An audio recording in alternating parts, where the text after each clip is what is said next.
نحمده ونصلي على رسوله الكريم اما بعد. دا زموږ پنځم درس دی په دې خبره کې چې په مړو پسې د ژوندو ثواب رسیږي او که نه رسیږي. نو دا زما لاس کې شرح امام نووي د صحیح مسلم ده او د هغې جیل نمبر 1 دی. دی فرمایي ولکن من اراد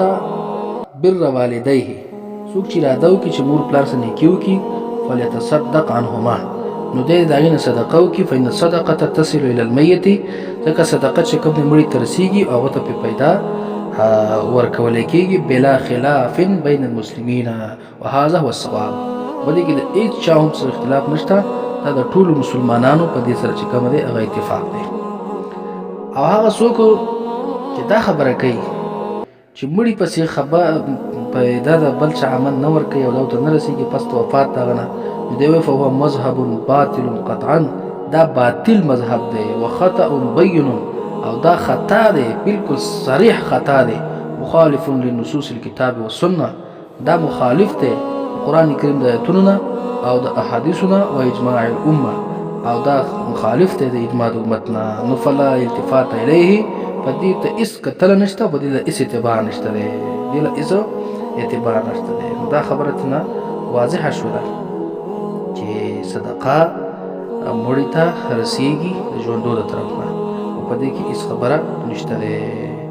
دا حواله وه او بیا دلته نور هم ډېر تفصیل کړی دی، او هغه د وخت د کمبود د وجې نه ما ترک کړله. بیا که څوک ته زیاده تفصیل شوقیان او د هغې ذوق یې کارلو دا کتاب ته رجوع وکړي. دغه رنګ زما سره بل کتاب دی، دا کتاب شرح صدور د امام جلال الدین سیوطي رحمت الله علیه دی. د دې صفحه د 139 په دې کې دا روایت موږ ذکر کوو، دا خبره ثابتوو چې په مړو پسې تر 2 ورځو پورې خیرات کول، صدقات کول دا مستحب دي، دا ښه عمل دی، دا به اوس ثابت شي. دې روایت راوړي واخرج الامام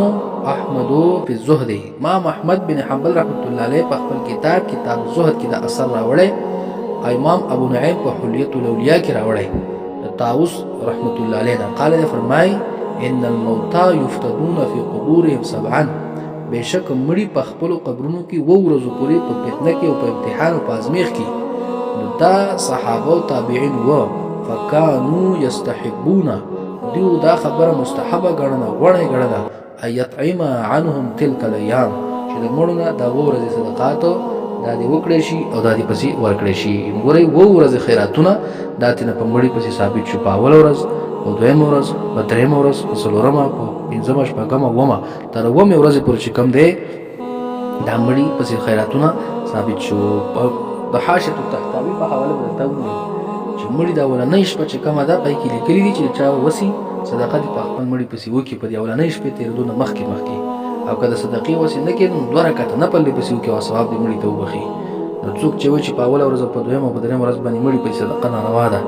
د هغې په مقصد دا صاحب نه دی پوهېدلی. مقصد هغه ضیافت دی، وروستو د هغې په خپل ځای باندې خبره روانه ده. دا خبره چې مونږ وکړه د طاووس رحمت الله علیه دا کوم روایت دا په حیات الحیوان کې هم ذکر دی. کله چې هغه د طاووس د طوا ماده راشي په هغې کې وګورئ هلته هم ذکر دی. او دغه رنګې په الحاوی للفتاوی کې امام جلال الدین سیوطي رحمت الله علیه دا روایت چې کوم دی په صفحه 585 باندې هم راوړی دی چې فکانو یستحبون ان یطعم عنهم تلک الایام. او دغه رنګې حافظ ابو نعیم په حلیة الاولیاء کې هم راوړی، او امام احمد بن حنبل رحمت الله علیه په کتاب الزهد کې هم راوړی. دا څو کتاب شو؟ ګورئ شرح صدور دا 1، حاوی الفتاوی دا 2، کتاب الزهد امام احمد بن حنبل دا 3، او حلیة الاولیاء د ابو نعیم اصفهانی دا 4، او دغه رنګې حیات الحیوان علامه دمیری دا 5. د 5 کتابونو احمد د طاووس رحمت الله علیه دا اثر راوړی چې تر 2 ورځو پورې مړي دا په فتنه کې، په قبرونو کې، دا په امتحان کې، په ازمیښت کې. نو دیو نه چې کومه دی 2 ورځو پورې طعام ورکول، صدقه ورپسې کول دا مستحب دی، دا جایز دی. او دغه خبره امام جلال الدین سیوطي رحمت الله علیه په حاوی للفتاوی کې بیا په 590 صفحه باندې هم راوړې ده چې کانو یفعلون نو بیا پای کې پوره تفصیل کړی دی چې وفيه قولان لاهل الحديث والاصول احدهما انه ايضا من باب المرفوع. دا تابعی چې وایي چې دا صحابه وو چې دوی به داسې عمل کولو نو دام حدیث مرفوع په حکم کې دی. نو معناه کان الناس يفعلون ذلك في عهد النبي صلی الله علیه وسلم. او معنا به دا چې د خلکو به د نبی صلی الله علیه وسلم په زمانه کې داسې کول. په زمانه کې د نبی صلی الله علیه وسلم صحابه کرام صحابه کرام غوی داسې کړی دی ويعلم به ويقرأ عليه. والثاني انه من باب العزو الى الصحابه دون الانتهاء الى النبي صلی الله علیه وسلم. یا دویم قول به کې دا چې د صحابه داسې عمل کړی دی نبی صلی الله علیه وسلم ته دا نه رسیدلی. نو بیا ټولو صحابه کړی دی او که بعضو کړی دی نو پای کې مې پوره تفصیلي کړی دی چې دواړه ته مراد دي. بعضې ته مراد دی شي او کل صحابه ته هم مراد دی شي. دا خبره د په صفحه 590 کې کړې ده. په 591 کې چې کوم دی بیا دغه حدیث راوړی دی فکانو یستحبون ان یطعم عنه تلک الایام. دا په د څلور ځای کې حاوی فتاوا کې دغه روایت راوړی دی. نن هم دا ثابته شوه چې په مړو پسې صدقات دا رسیږي دا جایز دي په دې کې څه خبره نشته دی. دارنګه زما سره بل کتاب دی حاشیة التحتاوی چې دا په مراقي الفلاح باندې حاشیه ده او مراقي الفلاح د نور الايضاح شرح ده. اصل کې عبارت هغه د مراقي الفلاح ته مراقي الفلاح کې فرمایي وتكره الضيافه من اهل الميت. مکروه د ضیافت او ملمستیا د مړي د کور والاونه ډایرک صفا صراحتن وي د مړي کور نه ملمستیا مکروه ده لانها ځکه د ملمستیا شرعت فی السرور دا روا کړی شوی دی په خوشحالو په موقع باندې لا فی الشرور نه د شر په موقع باندې وهي بدعة مستقبحة او دا کار ډیر سخت بدعت دی چې د مړي د کور نه څوک ملمستیا کوي او ملمستیاګانې ته غواړي. د مړي په کور کې د اولې او دویمې درېیمې ورځې طعام ناروا دی خو چې په طور د ملمستیا یې هر چې په طور د صدقې نو هغه جایز دی هغه بیا وروسته روان دی. په دې باندې لاندې حاشیة التحتاوی کې فرمایي وفي شرعة الإسلام والسنة أن يتصدق ولي الميت له قبل مضي الليلة الأولى بشيء مما تيسر له. وروي دا خبره سنت ده کله مړی وشي په اوله شپې تېرېدو نه مخکې ولي دپاره دا خبره سنت ده چې دی دې به د خپل مړي پسې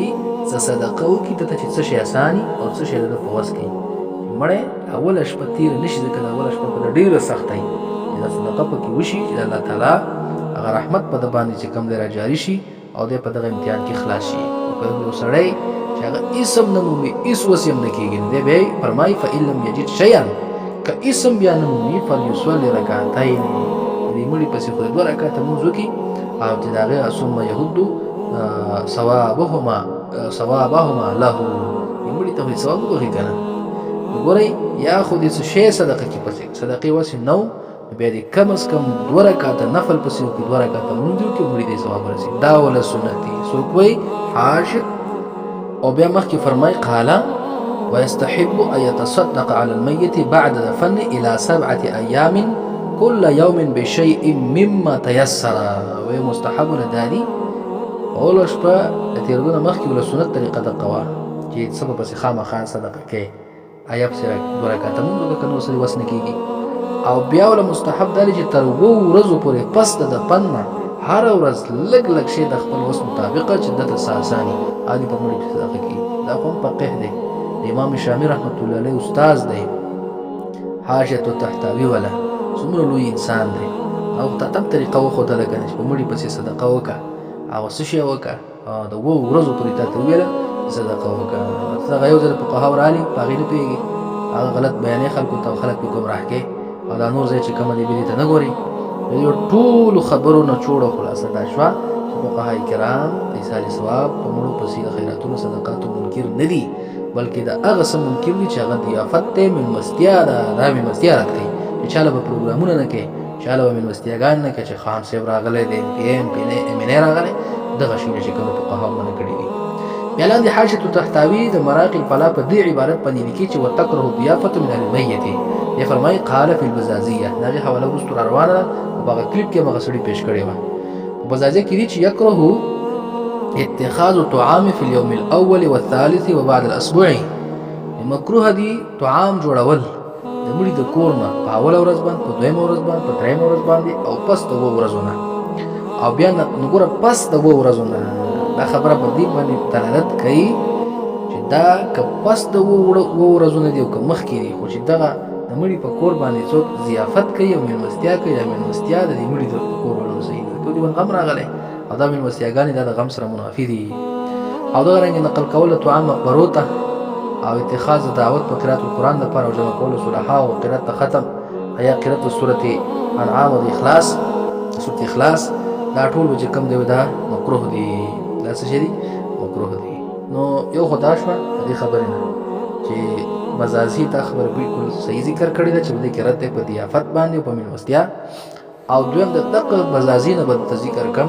چې په دقه مزازي کې لګري دي کچر د طعام پوخ کو په فقراو تقسیم کو په مړي صدقه وکړه کان حسنا دا ډیر ښکلی کار دی دا اوس په ځای کې روان دي یو جواب د دې عبارت نه هغه مزازي باندې بدل درکم او دویم جواب دی دا حاشیه تحتوی ولکه قال البرهان الحلبي قرآن حلبي فرمای ولا يخلو عن نظر دا خبره د نظر نه خالی نه یعنی دې کې نظر او اعتراض تا لانه لا دلیل على الكراهه په دې خبره باندې هیڅ دلیل نشته دی دا اتخاذ طعام په یوم الاول والثالث وبعد الاسبوع ولی مکروه دی ولې دې په کراهت باندې هیڅ دلیل نشته دی مګر هغه حدیث د جرير دی جرير د چې مخکې تیر شو چې امام احمد بن حنبل او ابن ماجه په سند صحیح سره نقل کړی دی چې جرير بن عبد الله فرمایي كنا نعد الاجتماع الى اهل ميت وصنعهم طعام من نياحه ودا مړي کور ته جمع کېدل او غیر طعام جوړول او خورول دا موږ د نیاحې نه ګڼل دا خو نیاحه دا جایز دی نیاحه دا یو فعل جاهلیت زمانه دی نو دی وایي چې دغه روایت يدل على کراهه